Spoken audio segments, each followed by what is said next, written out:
نحمده ونصلي على رسوله الكريم. أما بعد أعوذ بالله من الشيطان الرجيم. بسم الله الرحمن الرحيم. ألف لام ميم. أحسب الناس أن يتركوا أن يقولوا آمنا وهم لا يفتنون. ولقد فتنا الذين من قبلهم فليعلمن الله الذين آمنوا وليعلمن المنافقين. صدق الله العظيم وبلغنا رسوله النبي الأمين المتين المعين الكريم. ونحن على ذلك لمن الشاهدين والشاكرين والحمد لله رب العالمين. إن الله وملائكته يصلون على النبي يا أيها الذين آمنوا صلوا عليه وسلموا تسليما. اللهم صل على سيدنا شفيعنا حبيبنا نبينا ومولانا محمد بن عدن الجود والكرم وآله وبارك وسلم. صلوا عليه. صلاة وسلام عليك يا رسول الله صلی اللہ تعالی علیہ وسلم. ہماری اور آپ کی مشترکہ خوش نصیبی ہے کہ ہم اور آپ ذکر حسین کی محفل میں بیٹھے ہوئے.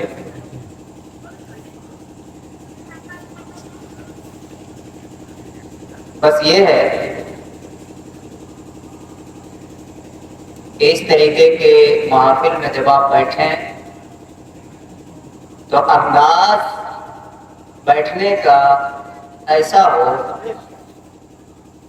کہ انداز بتائے کہ آپ عبادت میں بیٹھے ہیں، کانوں کے چسکا کو پورا کرنے کے لیے نہیں بیٹھے. جب آئیں تو آپ کی کیفیت، حیت، وضاقت اس طریقے سے ہو کہ پتہ چلے کہ یہ حسینی ہے اور حسین کی محفل میں جا رہا ہے. صرف کانوں کے چسکے پورے کرنے کے لیے، نشاط تبلیغ کے لیے ایسے محافل میں آنا سوائے تجزیہ اوقات کی اور کچھ بھی نہیں ہے. کچھ باتیں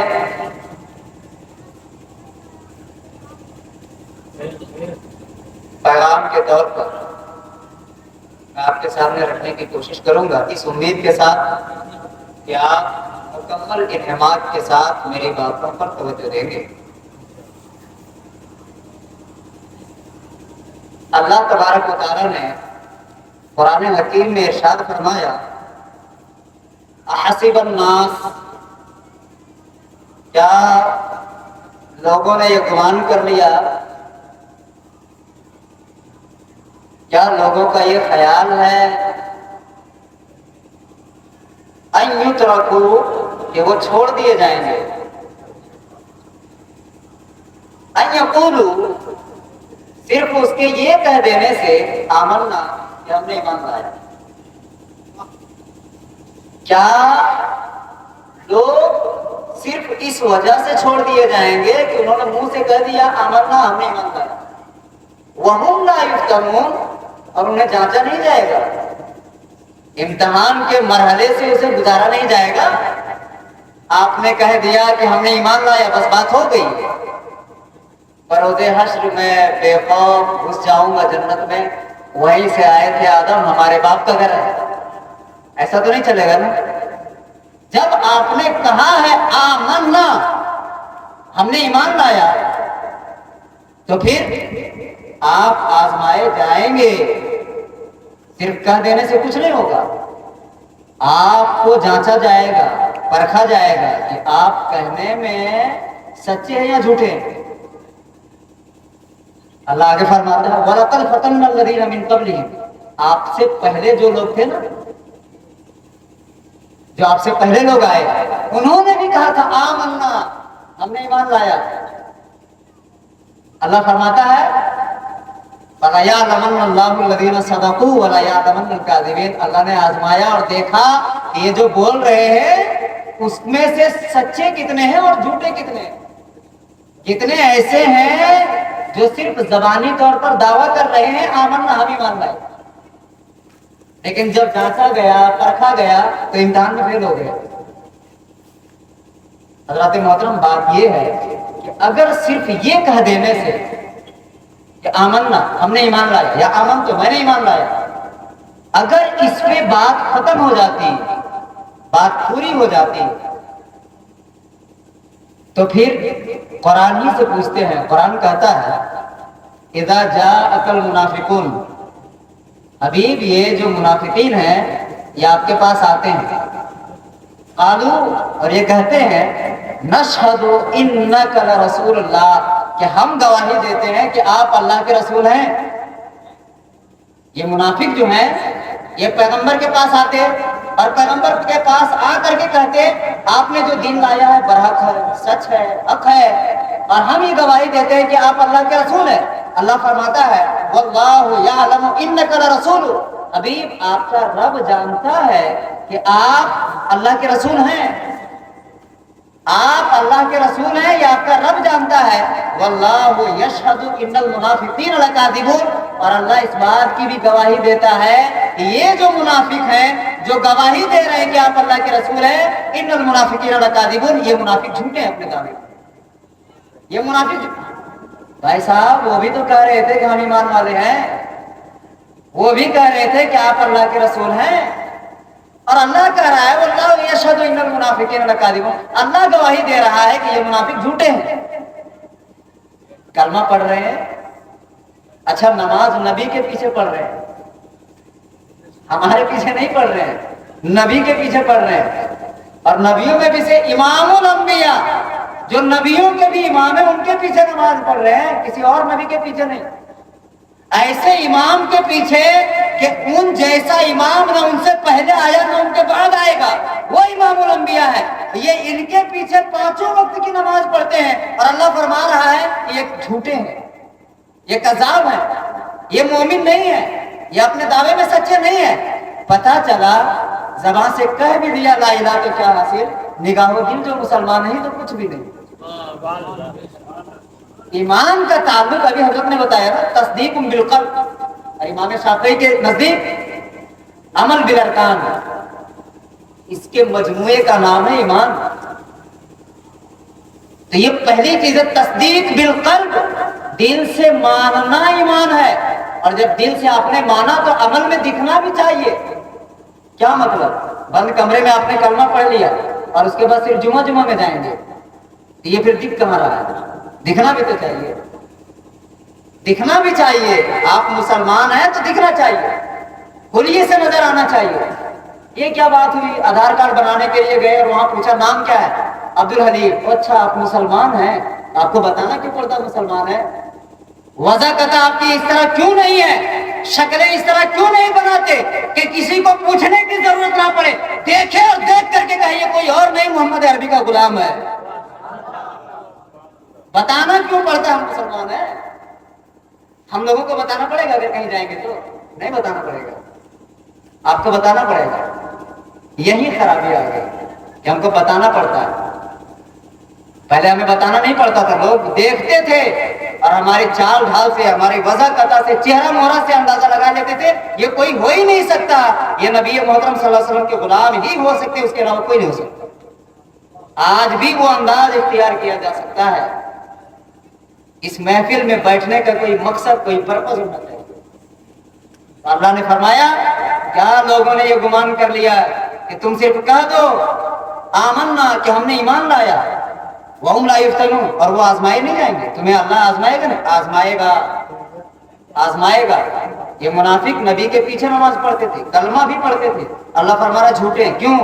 دل سے مخلص نہیں تھے، دل میں نفاق چھپا ہوا تھا، جو زبان پہ تھا یہ ادھر نہیں تھا، اور جو ادھر تھا یہ زبان پہ نہیں۔ اور اس چیز کا نام اسلام نہیں ہے، اسلام اس چیز کا نام ہے کہ جو یہاں ہے وہی یہاں ہو، منافقت نہیں ہے اس میں، یہ نہیں چلے گا۔ سامنے میں السلام علیکم ورحمۃ اللہ، خیریت سے؟ ماشاءاللہ، ابھی آپ ہی کا تذکرہ کر کے آ رہے تھے، کیا باتیں ہو رہی تھی آپ کے بارے میں، کیا شاندار آدمی آپ سے ملتے طبیعت خوش ہو جاتی ہے، اور 10 قدم چلے اور اس کے بعد ایک بندے سے ملے، ان سے باتیں کریں، کیا خراب بندہ ہے، پوچھیے مت، ساری برائیاں اس کے اندر ہیں۔ آپ کو تو پتا ہے آپ کو، جب آپ کہتے ہیں السلام علیکم، اس کا مطلب کیا ہوتا ہے؟ اس کا مطلب آپ اسے سلامتی کی ضمانت دے رہے ہیں، میرے طرف سے آپ کے مال کو، آپ کی عزت کو، کسی چیز کو کوئی خطرہ نہیں ہے۔ اور پھر جو ہے آگے چل کر کے اس کی ٹوپی کو اچھال رہے ہوتے ہیں، اس کی عزت کو نیلام کر رہے ہوتے ہیں۔ یہ ہمارا انداز ہے، یہ اسلام نہیں ہے۔ اللہ کے رسول نے فرمایا اسلام کیا ہے؟ من سلم المسلمون بیدہ ولسانہ، مسلمان وہ ہے کہ جس کے ہاتھ سے بھی اور جس کے زبان سے بھی دوسرے مسلمان محفوظ رہے۔ آپ کی زبان سے بھی کسی کو تکلیف نہ پہنچے، آپ کے ہاتھ سے بھی کسی کو تکلیف نہ پہنچے۔ زبان کی حفاظت بہت ضروری ہے، بہت ضروری ہے۔ یہی وجہ ہے کہ حضرت معاذ نبی کریم صلی اللہ علیہ وسلم کی خدمت میں گئے اور فرمایا کہ عرض کیا اللہ کے رسول ہمیں کوئی ایسی بات ارشاد فرمائیے کہ اگر میں اس پہ عمل کر لوں تو میں جنت کے قریب ہو جاؤں اور جہنم سے دور ہو جاؤں۔ اللہ کے رسول نے زبان کو پکڑ کے بتایا معاذ اس کی حفاظت کرنا، اس کی۔ اللہ کے رسول اسی وجہ سے بھی لوگ جہنم میں جائیں گے۔ اللہ کے رسول نے فرمایا تیری ماں تجھ پر روئے، قیامت کے دن سب سے زیادہ لوگ زبان ہی کی وجہ سے جہنم میں جائیں گے۔ سب سے زیادہ جہنم میں جو لوگ جائیں گے یہ زبان کی وجہ سے جائیں گے۔ اسی لیے اللہ کے رسول نے فرمایا تم دو چیزوں کی مجھے گارنٹی دے دو، ضمانت دے دو، میں محمد تجھے جنت کی ضمانت دیتا ہوں۔ اس میں سے ایک چیز فرمایا جو تیرے دو جبڑوں کے درمیان ہے یعنی زبان، تم اس کے صحیح استعمال کی ضمانت مجھے دے دو، میں تجھے جنت کی ضمانت دیتا ہوں۔ ہے بڑی چھوٹی چیز، بہت خطرناک چیز ہے، یہ بہت خطرناک چیز ہے، اس کا صحیح استعمال کرنا۔ اللہ نے فرمایا ہم تمہیں جانچیں گے، ہم تمہیں پرکھیں گے، ہم تمہیں دیکھیں گے تم سچے ہو یا جھوٹے ہو۔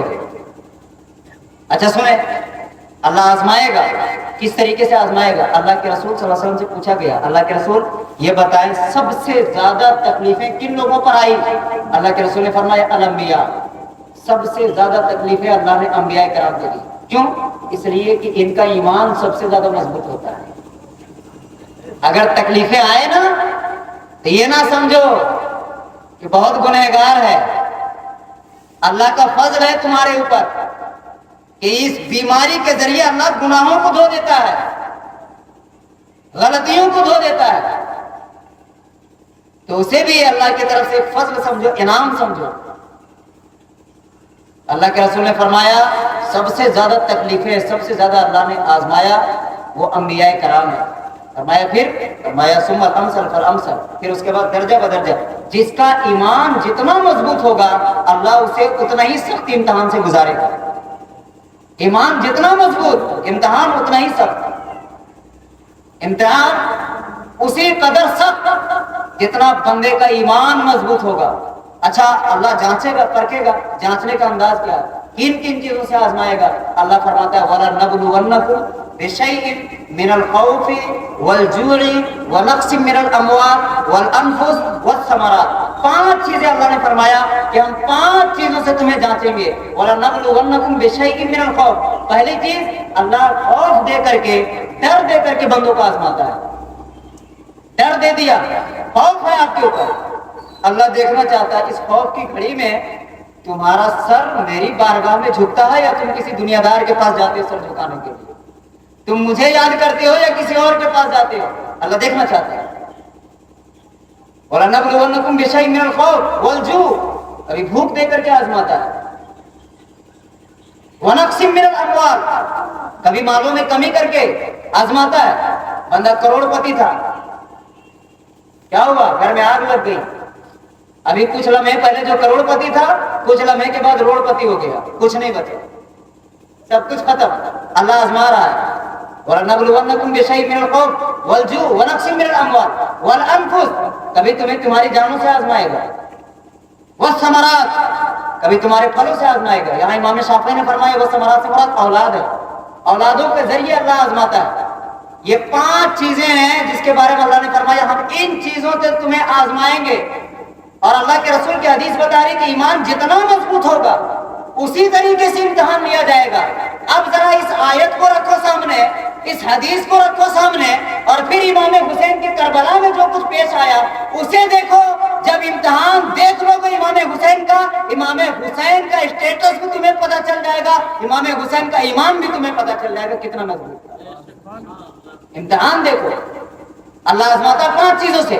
اللہ فرماتا ہے کبھی ہم خوف کے ذریعے آزمائیں گے، کبھی بھوک کے ذریعے آزمائیں گے، کبھی جانوں کے ذریعے آزمائیں گے، کبھی مال میں کمی کر کے آزمائیں گے، اور کبھی بال بچوں سے تمہیں آزمائیں گے۔ یہ ایک ایک چیز سے آزماتا ہے اللہ۔ کسی کو بھوک کے ذریعے آزماتا ہے، کسی کو پیاس کے ذریعے آزماتا ہے، کسی کو بچوں کے ذریعے آزماتا ہے، کسی کے اپنے جان کے ذریعے آزماتا ہے، کسی کو مال کے ذریعے آزماتا ہے۔ گویا کہ کسی کو ایک وقت میں ایک ہی چیز سے آزماتا ہے، اگلے وقت میں اگلی چیز سے آزماتا ہے، لیکن امام حسین ہے کربلا کی دھرتی پر، کربلا کے میدان پر، ایک ہی وقت میں بال بچے بھی ہیں، اولاد بھی ہے، بھوک بھی ہے، پیاس بھی ہے، شدت کی گرمی بھی ہے، دولت بھی ہے، سب کچھ کربلا کے اندر ہے، اور سارے امتحان بیک وقت امام حسین دے رہے ہیں، لیکن زبان پہ اوف بھی نہیں ہے، صبر کر کے دکھا رہے ہیں۔ گویا امام حسین بتا رہے ہیں اللہ نے جو فرمایا تھا ان اللہ مع الصابرین، یہ ساری تکلیفوں کے بعد امام حسین نے صبر کر کے بتا دیا زمانے والوں اگر تمہیں کبھی شبہ ہو تو دیکھ لینا، تمہیں خوف کرنے کی ضرورت نہیں ہے، تمہیں تزلزل میں مبتلا ہونے کی ضرورت نہیں ہے، ہماری زندگی کو دیکھنا، کربلا کے احوال کو دیکھنا، کربلا کے واقعات کو پڑھنا، پھر تمہیں پتہ چل جائے گا اللہ نے جو فرمایا ان اللہ مع الصابرین، اللہ صبر کرنے والوں کے ساتھ ہے۔ تم کربلا کو دیکھنا، پھر دیکھنا صبر کس نے کیا ہے، پھر تمہیں پتہ چل جائے گا اللہ کس کے ساتھ ہے۔ امام حسین کے ساتھ صبر ہے، امام حسین نے صبر کیا ہے، اور اللہ فرماتا ہے ان اللہ مع الصابرین، اللہ صبر کرنے والوں کے ساتھ ہے۔ پتہ چل گیا کہ کربلا میں بھی اللہ حسین کے ساتھ تھا، یزیدیوں کے ساتھ نہیں تھا۔ تو اللہ نے آزمایا حضرت حسین کو، آزمایا، اور آزمایا تو حضرت حسین خائب و خاسر شرمندہ نہیں ہوئے۔ حضرت حسین سے جو امتحان لیا گیا یہ بالکل کامیاب ہوئے۔ آپ ذرا دیکھیں، تاریخ کو پلٹیں، جیسے ہی یزید تخت پر بیٹھتا ہے تو بیٹھنے کے بعد پہلا مطالبہ یزید کا، پہلا مطالبہ حسین میرے ہاتھ میں اپنا ہاتھ دے دو، میرے ہاتھ میں اپنا ہاتھ دے دو۔ حضرت حسین نے کہا، یہ نہیں کہا کہ میں اپنا ہاتھ تمہارے ہاتھ میں نہیں دوں گا، بلکہ حضرت حسین نے کہا مجھ جیسا تجھ جیسے کے ہاتھ میں اپنا ہاتھ کبھی نہیں دے گا۔ گویا حضرت حسین نے بتا دیا کہ میں تو ہاتھ نہیں دینے والا، لیکن قیامت تک جو میرا غلام ہوگا وقت کے یزید کے ہاتھ میں کبھی بھی اپنا ہاتھ نہیں دے گا۔ یزیدی قیامت تک پیدا ہوتے رہیں گے، لیکن جو پکا حسینی ہوگا وہ کبھی بھی یزیدیت کے ہاتھ میں اپنا ہاتھ نہیں دے گا۔ تو حضرت حسین نے یہ کہا تھا مجھ جیسا تجھ جیسے کے ہاتھ میں کبھی اپنا ہاتھ نہیں دے گا۔ یزید نے کہا اگر ہاتھ نہیں دیتا تو گردن دینے کے لیے تیار ہو جاؤ، سر دینے کے لیے تیار ہو جاؤ۔ حضرت حسین نے کہا اگر ضرورت پڑی تو سر تو دے دوں گا لیکن ہاتھ نہیں دوں گا۔ یار عجیب معاملہ ہے، دنیا کے اندر لوگ گردن بچانے کے لیے ہاتھ دے دیتے ہیں، سر بچانے کے لیے لوگ ہاتھ دیتے ہیں۔ تاریخ میں یہ پہلے انسان ہے حضرت حسین جنہوں نے ہاتھ بچانے کے لیے گردن دیا ہے، ہاتھ کو بچا لیا ہے۔ کچھ تو ہوگا اس ہاتھ میں، کچھ تو ہوگا جس کو بچانے کے لیے پورے کنبے کو کٹوا دیا۔ حضرت حسین جب کہا کہ اپنا ہاتھ ہم تمہارے ہاتھ میں نہیں دیں گے، اب یہاں سے امتحان شروع ہو رہا ہے، جو میں نے ابھی کہا، جو آیت پڑھی، جب آپ نے کہا آمنا ہم نے ایمان لایا تو اللہ آزمائے گا، آزمائے گا۔ اب آزمائش شروع ہو رہی ہے۔ یزید نے کہا حسین گردن دینے کے لیے تیار ہو جاؤ اگر ہاتھ نہیں دیتے۔ پھر دیکھو حضرت حسین نے کیا کیا امتحان دیا ہے۔ حالات اتنے خراب کیے گئے کہ حضرت حسین کو مدینہ چھوڑنا پڑا، مدینہ چھوڑ کر کے مکہ آ گئے۔ مکہ میں بھی حالات ایسے پیدا کیے گئے کہ مکہ بھی چھوڑنا پڑا، اور مکہ چھوڑ کر کے کوفہ کی جانب نکل جاتے ہیں۔ درمیان میں وہ جگہ ہے کربلا کی، وہاں پہ روک دیا گیا حضرت حسین کو، اور وہاں پہ بات چیت کا سلسلہ شروع ہوا، لیکن بات بنتی ہوئی نظر نہیں آئی۔ آخر میں حضرت حسین نے کہا تین باتیں ہیں، یا تو مجھے واپس جانے دو، یا پھر سرحدی علاقے میں چھوڑ دو، یا پھر یزید کے پاس براہ راست مجھے جانے دو، میں ان سے بات کر لوں گا۔ لیکن کوئی بات نہیں مانی گئی۔ کہا گیا یا تو یزید کے ہاتھ میں اپنا ہاتھ دے دیجئے، یا پھر جنگ کے لیے تیار ہو جائیے۔ بات جب نہیں بنی اور جنگ کا بگل بجا دیا گیا، اللہ اکبر، ہاتھ بچانے کے لیے کیا قیمت چکانی پڑ رہی ہے ذرا تاریخ میں دیکھیے۔ حضرت حسین کے ساتھ ان کے اپنی عمر 56 سال ہے، ساتھ میں چھوٹے بیٹے 6 ماہ کا علی اصغر بھی ہے، 18 سال کا جوان علی اکبر بھی ہے، سب کو لے کر کے بھتیجا بھی 17 سال کا قاسم ہے، انہیں بھی ساتھ میں لے کر کے گئے ہیں، سب ساتھ میں گئے ہوئے ہیں۔ امتحان کی گھڑی شروع ہو جاتی ہے، سلسلہ شروع ہو جاتا ہے۔ اللہ اکبر، 3 دن پہلے پانی بند کر دیا گیا، پانی جہاں سے جانور بھی پی رہے ہیں، وہاں حسینی خیمے میں ایک قطرہ پانی کا نہیں آنے پا رہا ہے، ایک قطرہ پانی ہلانے کی اجازت نہیں ہے۔ اللہ اکبر، حضرت حسین رضی اللہ تعالیٰ عنہ جب 3 دن کا پیاسا اور چھوٹا سا بچہ 6 ماہ کا علی اصغر جب بھوک کی وجہ سے تڑپنے لگا، ماں کا سینہ خشک ہو گیا ہے کہ بچے کو دودھ پلایا جائے، پانی کا کوئی انتظام نہیں ہے، کسی نے کہا حسین جا کر کے یزیدیوں سے چند قطرے پانی تو مانگ لو تاکہ بچے کو پلا کر کے بچے کو بچایا جا سکے۔ اللہ اکبر، حضرت حسین جانتے تھے نتیجہ کیا ہوگا، لیکن حضرت حسین نے پھر بھی چھوٹے سے بچے کو علی اصغر کو، امام علی اصغر کو اپنے گود میں لیتے ہیں اور لے کر کے جاتے ہیں یزیدیوں کے پاس، اور جا کر کے یزیدیوں سے کہتے ہیں یزیدیوں تمہارا معاملہ میرے ساتھ ہے، انبن تمہارا میرے ساتھ ہے، تمہارا جو بھی معاملہ ہے وہ میرے ساتھ ہے، تمہاری لڑائی میرے ساتھ ہے، تمہارا معاملہ میرے ساتھ ہے، اس بچے نے تمہارا کچھ نہیں بگاڑا ہے، لہذا اس بچے کو چند قطرے پانی دے دو، چند گھونٹ پانی دے دو۔ اللہ اکبر، تاریخ بتاتی ہے کہ یزیدیوں نے پانی تو نہیں دیا، بلکہ حرملہ نام کر کے ایک یزیدی ہے جس نے کھینچ کر کے تیر چلایا ہے، اور وہ تیر آ کر کے ننھے علی اصغر کے حلقوم کو چھیدتا ہوا امام حسین کے بازو میں پیوست ہو جاتا ہے، خون کے چند قطرے نکلتے ہیں اور وہ بچہ ہمیشہ کے لیے خاموش ہو جاتا ہے۔ انا للہ و انا الیہ راجعون۔ حضرت حسین بچے کو اٹھاتے ہیں، آسمان کی جانب منہ کرتے ہیں اور آسمان کی جانب منہ کر کے کہتے ہیں مالک یہ ننھے سے بچے کی قربانی میں نے تیرے راہ میں پیش کر دی ہے، مولا اس بچے کی قربانی کو اپنی بارگاہ میں قبول فرما دے۔ یہ چھوٹا سا بچہ ہے، اس کے بعد پھر معاملہ آگے بڑھتا ہے، حضرت قاسم بھی جاتے ہیں میدان کارزار میں، اور محمد بھی جاتے ہیں، سب ختم ہو جاتے ہیں، سب ایک ایک کر کے شہید ہو جاتے ہیں۔ ایک وقت آتا ہے جب 18 سال کا کڑیل جوان بیٹا آپ کی بارگاہ میں آتا ہے، نام ہے امام علی اکبر، آتے ہیں حضرت حسین کی بارگاہ میں اور آ کر کے کہتے ہیں ابا جان اب مجھے آپ رن میں جانے کی اجازت دیجیے، اب میدان میں مجھے جانے کی اجازت دی جائے۔ اللہ اکبر، حضرت حسین سوچتے ہیں اور اس کے بعد جب کچھ نہیں بنتا ہے آپ اجازت دے دیتے ہیں۔ اللہ اکبر، حضرت امام حسین نے جب اپنے بیٹے کو اجازت دیا، امام علی اکبر کو، امام علی اکبر گھوڑے پر سوار ہوتے ہیں، میدان کارزار میں جاتے ہیں، اور پھر علی کا خون ان کے رگوں میں دوڑ رہا ہے۔ پھر معاملہ کیا ہوگا، جس طرف جاتے ہیں لاشوں کے لاشیں بچ جاتی ہیں، لوگ اس طریقے سے کٹ رہے ہیں جس طریقے سے گاجر مولی کٹا کرتے ہیں، جس طریقے سے کوئی شیر وہ گیدڑوں کے جھنڈ میں گھس گیا ہو اور افراتفری کا ماحول پیدا ہو جاتا ہے، اس طریقے کا معاملہ ہے۔ جس طرف حضرت امام علی اکبر جاتے ہیں، ایک وقت آتا ہے اعلان ہوتا ہے وہ لوگوں اگر تنہا تنہا کر کے اس کا مقابلہ کرتے رہے تو اسے نہیں مار پاؤ گے، ایک بار بھی ان کے اوپر حملہ کر دو۔ اللہ اکبر، اچانک اس شیر کو گھیر کر کے چاروں طرف سے اچانک سے حملہ کر دیا جاتا ہے، تیر لگتی ہے، زمین پر آتے ہیں اور زور سے پکارتے ہیں ابا حسین آئیے اپنے بیٹے کی خبر گیری کیجیے۔ اللہ اکبر، حضرت حسین جاتے ہیں، اپنے بیٹے کو گود میں اٹھاتے ہیں اور اٹھا کر کے اپنے بازو میں رکھتے ہیں اور اس کے بعد اپنے بیٹے کو دیکھتے ہیں، بیٹا آخری سانسیں چل رہی ہے، باپ کے چہرے کو آنکھیں کھول کر کے دیکھتا ہے اور کہتا ہے ابا جان بس ایک آخری خواہش، اس کے بعد سے کوئی فرمائش نہیں ہوگی، کوئی التجا نہیں، کوئی استدعا نہیں، ابا جان بس آخری خواہش ہے، آخری بار مجھے آپ سے کلام کرنے کا موقع ملا ہے، ابا جان یہ دیکھیں یہ جو تیر جو میرے سینے میں پیوست ہے، بڑا درد ہو رہا ہے، بڑی تکلیف ہو رہی ہے، ابا جان اس تیر کو آپ سینے سے میرے باہر نکال دیں تاکہ کچھ راحت ہو جائے، کچھ افاقہ ہو جائے۔ اللہ اکبر، 18 سال کا بیٹا ہے، گود میں دم توڑ رہا ہے، حضرت امام حسین بیٹے کے کہنے پر نیزے کو لیتے ہیں جو تیر سینے میں پیوست ہے، ہاتھوں کو لگاتے ہیں اور یوں کر کے سینے سے کھینچتے ہیں۔ تاریخ بتاتی ہے کہ وہ تیر صرف باہر نہیں آتا بلکہ اس کے انیوں میں پھل کر، اس کے انیوں میں پھنس کر کے ان کے بیٹے کا دل بھی باہر آ جاتا ہے۔ اللہ اکبر، حضرت امام حسین یہ منظر بھی دیکھتے ہیں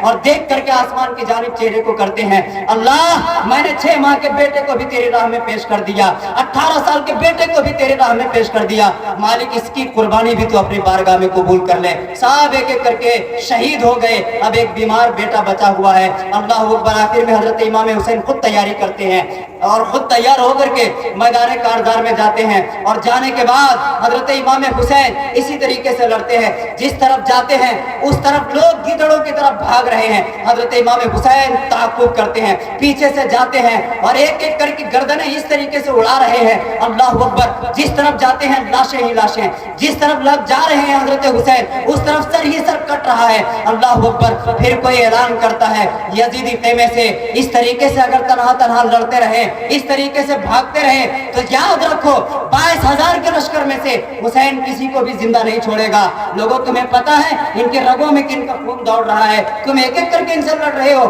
اللہ اکبر۔ اچانک سے پھر یزیدیوں نے حملہ کر دیا، گھیر کر کے چاروں طرف سے حملہ کر دیا، اور چاروں طرف سے جب تیروں کی بوچھار ہوئی، ایک تیر حضرت حسین کے پیشانی پہ لگی، اور اس کے بعد آپ زمین پہ آتے ہیں، اور زمین پہ آنے کے بعد اللہ اکبر جیسے ہی زمین پر آتے ہیں ایک شخص ادھر سے آتا ہے، اور آنے کے بعد حضرت حسین کی طرف آ رہا ہے ننگی تلوار لے کر کے۔ حضرت حسین کہتے ہیں میری طرف آ رہے کیا ارادہ ہے؟ کہا تمہیں قتل کرنا ہے۔ کہا مجھے پتا ہے تو مجھے قتل کر دے گا، تو میری گردن مار دے گا۔ کہا تمہیں کیسے پتا ہے؟ کہا سنو کیسے پتا ہے؟ آج سے بہت سال پہلے میرے نانا جان نے مجھے بتایا تھا حسین جو تیرا قاتل ہوگا اس کی شکل ایسی ہوگی، اس کا چہرہ ایسا ہوگا، اس کی حیت ایسی ہوگی، اس کی کیفیت ایسی ہوگی، میں تجھے دیکھ کر کے سمجھ گیا ہوں کہ تو مجھے نہیں چھوڑے گا، تو ضرور مجھے قتل کر دے گا، لیکن یہ بتا وقت کیا ہے؟ وقت بتایا گیا۔ حضرت حسین نے کہا مجھے سجدہ کرنے کی اجازت دے۔ اللہ اکبر، حضرت حسین نے سر کو سجدے میں رکھا ہے، اور سر کو سجدے میں رکھا ہے، اور اس عالم میں اللہ اکبر آپ کے سر اقدس کو جسم اقدس سے جدا کیا گیا ہے۔ اب میں یہاں رک کر کے ایک بات آپ سے عرض کرنا چاہتا ہوں، حضرت حسین کا سر اس وقت جسم اطہر سے جدا کیا گیا جب آپ سجدے میں تھے۔ مینا کی وادی ہے، ایک شخص حج کرنے کے لیے آیا ہے، جب حج کرنے کے لیے آیا ہے اونٹ کی پشت پر سوار ہے، اونٹ کی پشت سے زمین پر گرتا ہے، پتھر سے سر لگتا ہے، گردن مڑ جاتی ہے، انتقال ہو جاتا ہے۔ لوگ اللہ کے رسول کی بارگاہ میں جاتے ہیں، اللہ کے رسول یہ شخص آیا تھا احرام باندھ کر کے حج کرنے کے لیے، اونٹ کی پشت سے گرا اور گرنے کے بعد گردن مڑ گئی، انتقال ہو گیا۔ اللہ کے رسول نے فرمایا اچھا اس کو احرام ہی میں دفن کر دو، نماز جنازہ پڑھو اور اسی حالت میں اسے مٹی دے دو، دفنا دو۔ اللہ کے رسول ماجرا کیا ہے؟ کفن کیوں نہیں دے سکتے؟ اسی لباس میں کیوں دفن کرنا ہے؟ اللہ کے رسول نے فرمایا اس لباس میں اسے دفن کرو، اس لیے کہ جب قیامت کے دن یہ اٹھے گا لبیک اللہم لبیک کہتا ہوا اٹھے گا، اس لیے کہ کل عبد یبعث علی ما مات علیہ، قیامت کے دن ہر بندہ اسی حالت میں اٹھے گا جس حالت میں دنیا سے گیا تھا، جس حالت میں وہ مرا تھا، جس حالت میں موت آئی تھی، قیامت کے دن اسی عالم میں اٹھایا جائے گا۔ پھر ذرا سنو، قیامت کے دن جتنے بھی لوگ اٹھائے جائیں گے سب کا انداز اپنا اپنا ہوگا، سب الگ الگ انداز میں اٹھائے جائیں گے، لیکن جب حسین اٹھائے جائیں گے تو سر سجدے میں ہوگا، زبان پہ سبحان ربی الاعلیٰ کی صدائیں آ رہی ہیں۔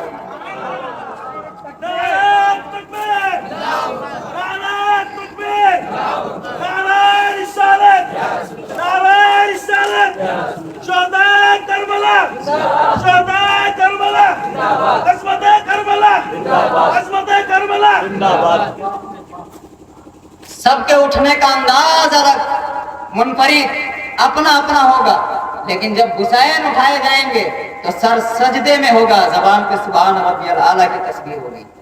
اب ذرا سنیں، اللہ کے رسول نے فرمایا یبعث کل عبد علی ما مات علیہ، ہر بندہ قیامت کے دن اسی حالت میں اٹھایا جائے گا جس حالت میں دنیا سے گیا ہے، جس حالت میں دنیا سے گیا۔ توجہ کرے ذرا، جس حالت میں بندہ مرے گا اسی حالت میں قیامت کے دن اٹھایا جائے گا۔ یعنی اگر کوئی ناچتے ہوئے مرا تو قیامت کے دن اسی حالت میں اٹھے گا، کوئی گانا سنتے ہوئے مرا تو قیامت کے دن اسی حالت میں اٹھایا جائے گا۔ اب تمہیں فکر کرنے کی ضرورت ہے، نوجوانوں، تم گاڑی چلاتے ہو اور کان میں ہیڈ فون لگا رہتا ہے، کان میں ہیڈ فون لگا رہتا ہے، نیند تمہیں نہیں آتی، رات میں تم سو رہے ہو کان میں ہیڈ فون لگا ہوا، گانے چل رہے، گاڑی چلا رہے ہو گانے چل رہے۔ کیا آپ نے کبھی نہیں سنا لوگ باراتی میں جا رہے تھے، گاڑی میں سوار تھے، گانے چل رہے تھے، ڈرائیور کی تھوڑی دیر کے لیے ایک جھپکی آئی نیند کی اور گاڑی پیڑ سے ٹکرائی اور 6 لوگ سوار تھے، 6 کے 6 وہی آن دا اسپاٹ سب کی ڈیتھ ہو گئی، سب ختم۔ اب مجھے بتائیں یہ قیامت کے دن کس حالت میں اٹھائے جائیں گے؟ گانا چل رہا تھا، آپ چل رہے ہیں گاڑی سے، کان میں ہیڈ فون لگا ہوا ہے، گانا سنتے ہوئے جا رہے ہیں، خدا نہ کرے ایکسیڈنٹ ہو گیا، حادثہ ہو گیا اور وہیں پہ انتقال ہو گیا آپ کا، تو آپ کا کیا بنے گا؟ جو بندہ جس حالت میں جائے گا اسی حالت میں اٹھایا جائے گا. فکر کرو، سوچو. سوچنا ضروری ہے آج کہ آپ جس حالت میں جائیں گے اسی حالت میں اٹھائے جائیں گے. اب آپ کس حالت میں اٹھنا چاہتے ہیں؟ کیا آپ چاہتے ہیں کہ ایسے طریقے سے آپ نے کوئی لکھوا کے نہیں لایا ہے کہ جمعہ کے دن جائیں گے مسجد، نیت باندھیں گے اور اس کے بعد سر سجدے میں ہوگا، زبان پہ سبحان ربی الاعلیٰ اور اسی حالت میں روح نکلے گی؟ آپ نے لکھوا کے نہیں لایا ہے. موت کبھی بھی آ سکتی ہے، کسی بھی حالت میں آ سکتی ہے. اس لیے اپنا قافیہ ٹھیک کرو، اپنا قبلہ درست کرو، اپنی حالت کو ٹھیک کرو. کہیں ایسا نہ ہو کہ دنیا میں تم ایسی حالت میں جاؤ کہ پھر تمہاری حالت خراب ہو جائے. اس لیے اپنی زندگی کا تجزیہ کرو اور اپنی زندگی کو سنوارنے کی کوشش کرو. اور ایک بات اور، حضرت حسین دنیا سے جاتے جاتے سر کو سجدے میں رکھا، سر کو سجدے میں. گویا حضرت حسین دنیا سے جاتے جاتے یہ بتا رہے ہیں کہ دیکھو ہمارا رشتہ سجدے سے اور نماز سے کیا ہے کہ ہم دنیا سے جا رہے ہیں لیکن سجدہ کر کے جا رہے ہیں. جاتے جاتے سانسیں بند ہو رہی ہے لیکن سجدہ نہیں چھوٹ رہا ہے، سجدہ نہیں چھوٹ رہا ہے. اور ہم کیا ہیں؟ ہمارے اسلام کا ایمان کا کیا عالم ہے؟ ہم سجدہ کتنے کرتے ہیں؟ جمعہ کے جمعہ، سال میں 2 عید اور ہفتے میں 1 دن. اور یہاں میں ایک بات اور عرض کر دوں، یہاں کچھ لوگ کہتے ہیں کہ حضرت امام حسین بڑی بے دردی کے ساتھ کربلا میں شہید ہوا. کہتا ہوں صحیح بات ہے، صحیح بات ہے، لیکن کچھ چیزیں اپنی جانب سے ایڈ کر دینا یہ تاریخ کے ساتھ ناانصافی ہے. اب ذرا سوچیں، حضرت حسین 10 محرم کو میدان کارزار میں جا رہے ہیں اور 9 محرم کی شب ہے. رات میں حضرت حسین کے ساتھ جتنے بھی لوگ ہیں، حضرت حسین جو لوگ کہتے ہیں مجبور محض تھے، کچھ بھی اختیار نہیں تھا. کچھ لوگ تو یہاں تک کہہ دیتے ہیں، تم نعرہ لگاتے یا رسول اللہ المدد، یا غوث اعظم المدد، یا علی المدد. رسول اللہ نے اپنے نواسے کی مدد نہیں کی، تمہاری کیا مدد کریں گے؟ سنو، میں کہتا ہوں وہ امتحان تھا اور امتحان میں مدد کرنا جرم ہے. اگر آپ کا بیٹا امتحان دے، انٹر کا امتحان دے رہا ہو تو کیا کریں گے آپ؟ امتحان گاہ میں جا کے بتائیں گے یہ چوری ہے، اور چوری کرنا اخلاقاً جرم ہے، اس لیے نہیں بتایا جاتا. ورنہ دیکھیں حضرت حسین کا اختیار کیا تھا. 9 محرم کی رات ہے، شب میں حضرت حسین اپنے ساتھیوں کو بلاتے ہیں خیمے میں اور بلانے کے بعد کہتے ہیں میرے ساتھیوں سنو، یہ جو یزیدی ہے اور جو یزید ہے یہ میرے خون کا پیاسا ہے، یہ جب مجھے شہید کر دے گا تم لوگوں سے چھیڑ چھاڑ نہیں کرے گا، تعرض نہیں کرے گا، تم لوگ سے کوئی کلام نہیں کرے گا، تمہیں پریشان نہیں کرے گا، یہ میرے خون کا پیاسا ہے. لہذا ایک کام کرو، تم لوگ اپنے اپنے گھروں کو چلے جاؤ، مجھے چھوڑ دو تنہا. اللہ اکبر. لیکن کوئی ہلنے کو تیار نہیں ہے، کوئی نہیں جاتا ہے. حضرت حسین، میں یہاں اگر کہہ دوں کہ جو جانا چاہے جائے، یہ اجالا ہے، یہ روشنی ہے، تو لوگوں کو لگے گا یار اگر میں اٹھ کے چلا گیا سارے لوگ دیکھ لیں گے، شرمندگی ہوتی ہے، خفگی کا احساس ہوتا ہے، تو لوگ ہو سکتا ہے کوئی اٹھ کر کے نہ جا پائے. لیکن حضرت حسین نے کیا کیا؟ حضرت حسین کا اچھا اگر اجالے میں جانے میں تمہیں شرمندگی اور آر کا احساس ہو رہا ہو تو ایک کام کرو، میں چراغ گل کر دیتا ہوں، چراغ بجھا دیتا ہوں، اندھیرے میں جسے جانا ہو چلا جائے. اللہ اکبر. حضرت حسین نے چراغ کو گل کرنے کا حکم دے دیا، چراغ گل کر دیا گیا، بجھا دیا گیا. کچھ دیر کے بعد حضرت حسین نے حکم دیا چراغ جلاؤ.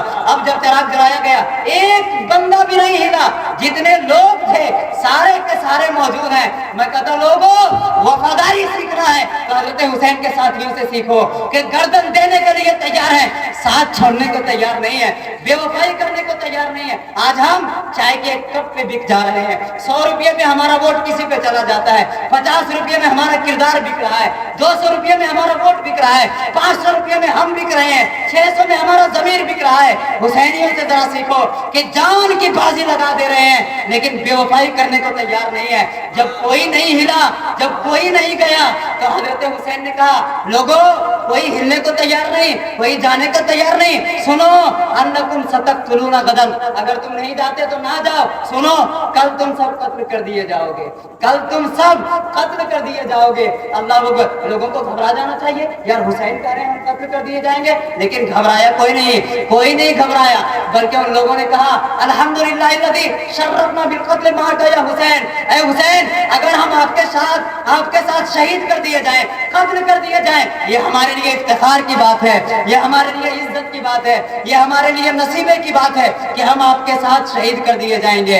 اللہ اکبر۔ جب حضرت حسین نے یہ جواب سنا اور آپ نے سمجھ لیا کہ یہاں سے کوئی ہلنے والا نہیں ہے، کوئی جانے والا نہیں ہے، تو حضرت حسین نے اب اگلا جملہ فرمایا، ارفعوا رؤوسکم، اپنے سروں کو آسمان کی جانب اٹھاؤ، انظروا الی مواضعکم فی الجنہ، اور اپنا اپنا ٹھکانہ جنت میں دیکھ لو۔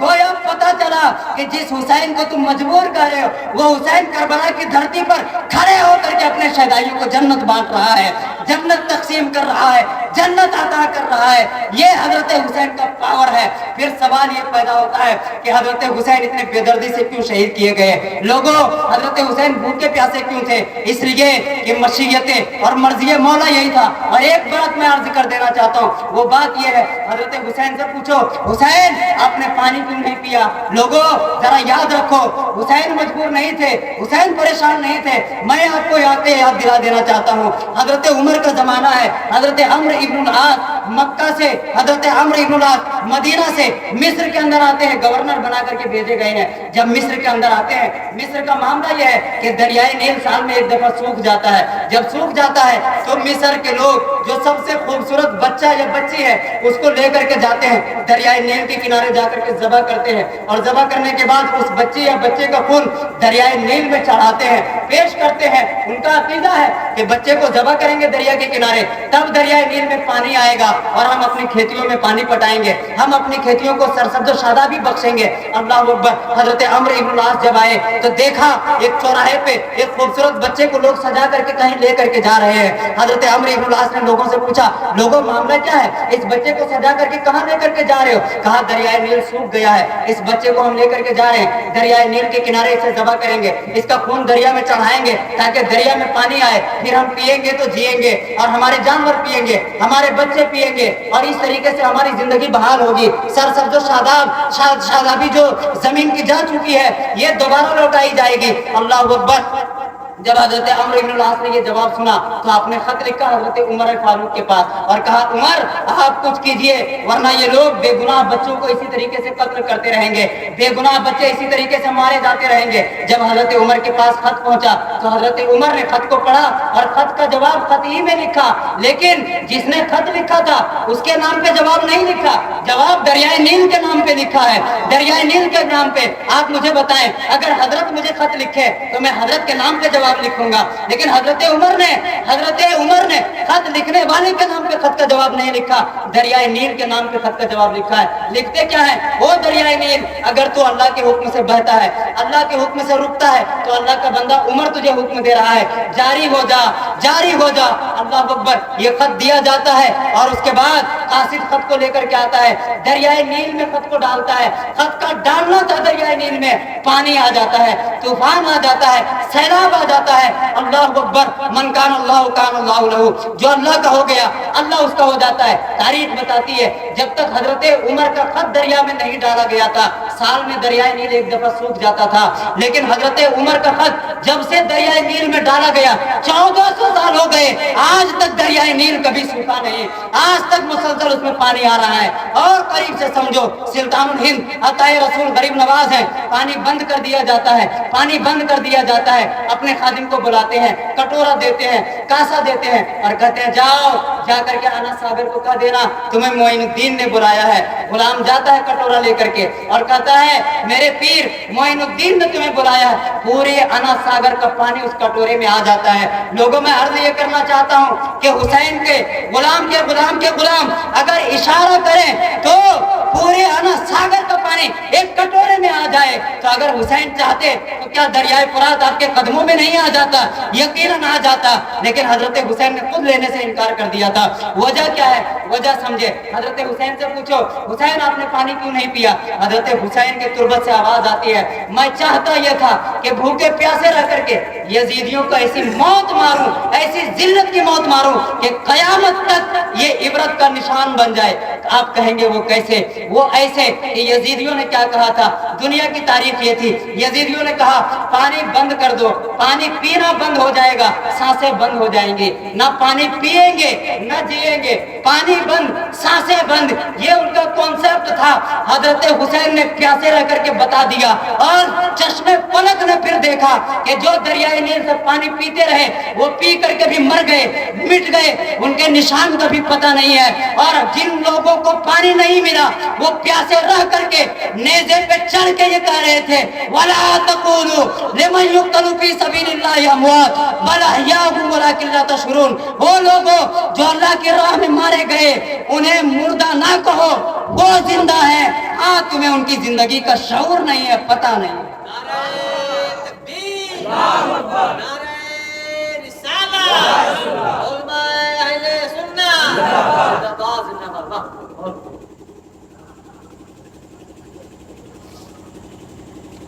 تو کربلا کو سمجھنا بہت ضروری ہے، اور کربلا کا پیغام یہ ہے، کربلا کا پیغام یہ ہے کہ جس حسین کو حالت سجدہ میں شہید کیا گیا اور اس کے بعد حضرت حسین کے سر کو لیا نیزے پہ اور لے کر کے جھومنے لگے، گانے لگے، ناچنے لگے، معاذ اللہ یزید جیت گیا، حسین ہار گئے۔ لیکن کسی نے کہا اور لعنت ہو تم پر، تمہیں پتہ نہیں جو ہارتا ہے اس کا سر نیچے ہوتا ہے، یہ کیسا سر ہے کہ ہارنے کے بعد بھی سب سے اونچا ہے، سب سے اونچا ہے۔ اب کوئی کسی نے دیکھا کہ ہونٹ جنبش کر رہے، کان لگایا تو پتہ چلا انتقال کے بعد بھی حضرت حسین کے سر اقدس سے تلاوت قرآن کی آواز آ رہی ہے۔ اللہ کے رسول نے فرمایا تھا میں دو چیزیں تمہارے درمیان چھوڑ کے جا رہا ہوں، اگر تم نے اسے تھامے رکھا تم کبھی گمراہ نہیں ہوگے، ایک قرآن، ایک اہل بیت۔ ہے قرآن آپ کی زندگیوں میں؟ ہے نماز آپ کی زندگیوں میں؟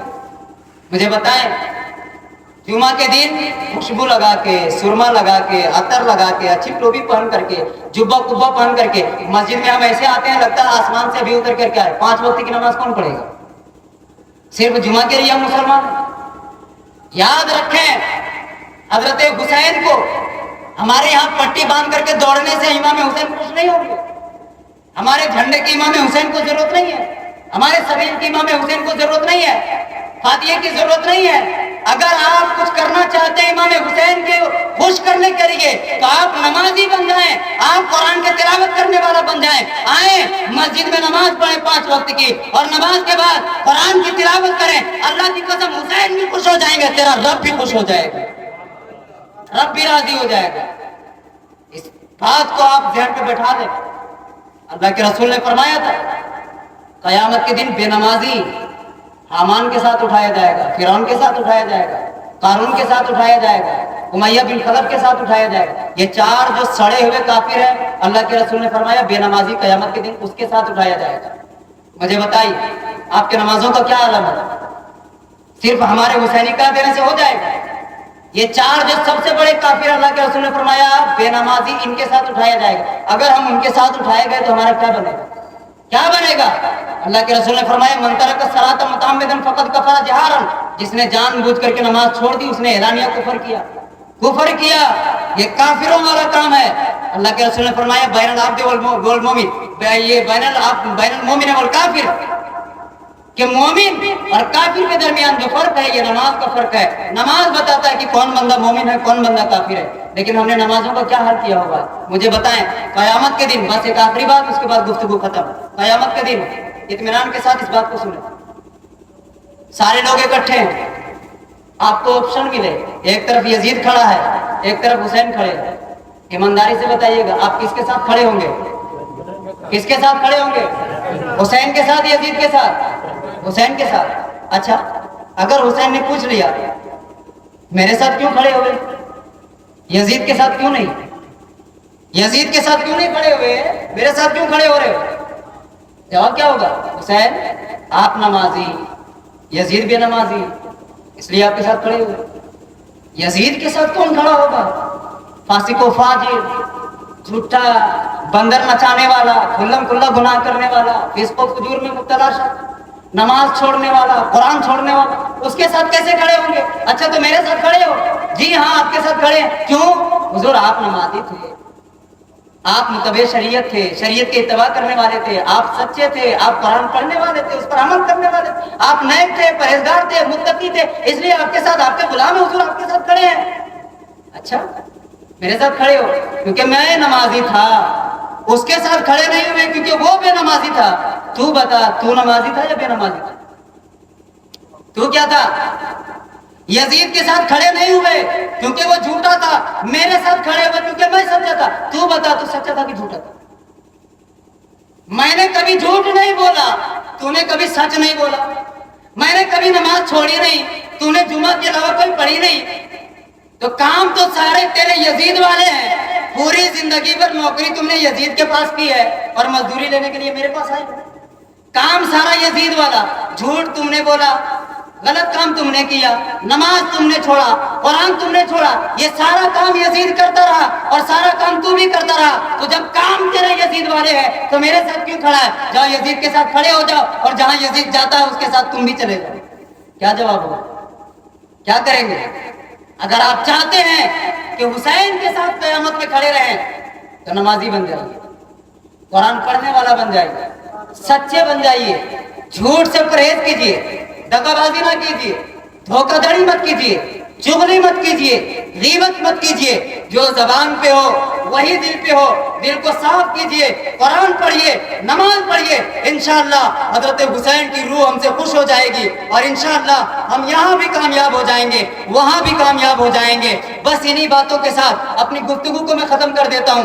آج کچھ لوگ گناہ کرتے ہیں تو صرف یہ اس وجہ سے کہ میں گناہ اس لیے کر رہا ہوں، غلط کام اس لیے کر رہا ہوں، پھوپھا نہیں مانیں گے، بانوئی نہیں مانیں گے، جیجا نہیں مانیں گے، شادی میں آپ نے ڈی جے کر لیا، کیوں ڈی جے کیا؟ یہ تو بندہ نمازی ہے، یہ قرآن پڑھنے والا ہے، لیکن ڈی جے اس لیے کیا کہ بانوئی نے کہہ دیا تھا اگر ڈی جے نہیں کرو گے ہم بارات نہیں جائیں گے، پھوپھا نے کہہ دیا تھا کہ اگر ڈی جے نہیں کرو گے، اگر ناچنے والے نہیں جائیں گے تو ہم بارات میں نہیں جائیں گے۔ اللہ اکبر۔ لوگوں بتاؤ اسلام تم نے قبول کیا ہے اللہ اور رسول کو خوش کرنے کے لیے یا بانوئی کو خوش کرنے کے لیے، رشتہ داروں کو خوش کرنے کے لیے؟